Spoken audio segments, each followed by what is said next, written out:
आज तक जितने भी एनीमे देखे हैं उनमें से सबसे वर्स्ट है कॉन्सेप्शन, और इसकी स्टोरी को किसी और एनीमे से कंपेयर भी नहीं कर सकते, क्योंकि लगता है राइटर को भगवान का ऐसा वरदान मिला था कि इससे ज्यादा बकवास कहानी कोई लिख ही नहीं सकता। इसकी स्टोरी के सामने छोटा भीम और मोटू पतलू की राइटिंग भी सॉलिड लगने लगती है। मैं ये मजाक में नहीं बोल रही हूँ, सच में इस एनीमे ने मुझे बार बार सोचने पर मजबूर कर दिया, आखिर ये अप्रूव कैसे हो गया।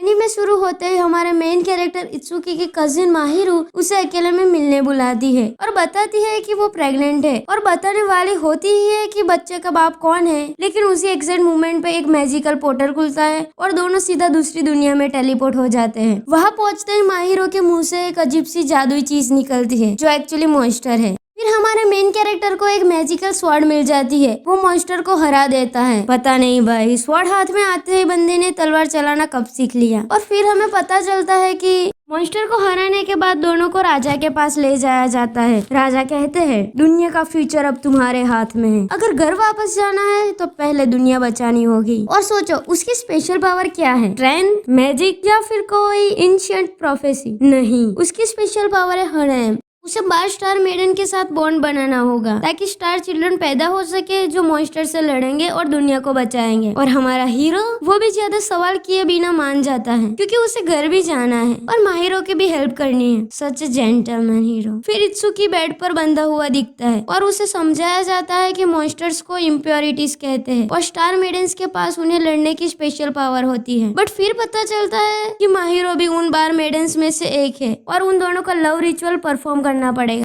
और सबसे फनी बात, रिचुअल से पहले दोनों बिल्कुल कैजुअल तरीके से बैठकर बात करते हैं जैसे कल कॉलेज का प्रोजेक्ट सबमिट कराना हो। इत्सुकी बोलता है मैं तुम्हें फोर्स नहीं करूंगा, और अगले ही सेकंड बोलता है वैसे घर जाना है तो ये करना ही पड़ेगा। भाई ये क्या बात हुई। माहिरो भी कहती है कि उसे ये आइडिया पसंद नहीं, लेकिन अगर किसी के साथ करना पड़े तो कम से कम इत्सुकी के साथ ठीक है। बाद में पता चलता है कि लव रिचुअल वैसा नहीं है जैसा पहले बताया गया था, बल्कि अलग है। ये सब पवित्र सीन का ज्ञान हमें देता है एक कॉमेडी साइड किक माना। ऑनेस्टली इसका काम कॉमेडी करना नहीं, व्यूअर को हेडेक देना था। ये तो कहानी थी सिर्फ कॉन्सेप्शन एपिसोड 1 की। अगर आप इस मास्टरपीस एनीमे की एपिसोड 2 की आगे की कहानी देखना चाहते हैं तो कमेंट करें।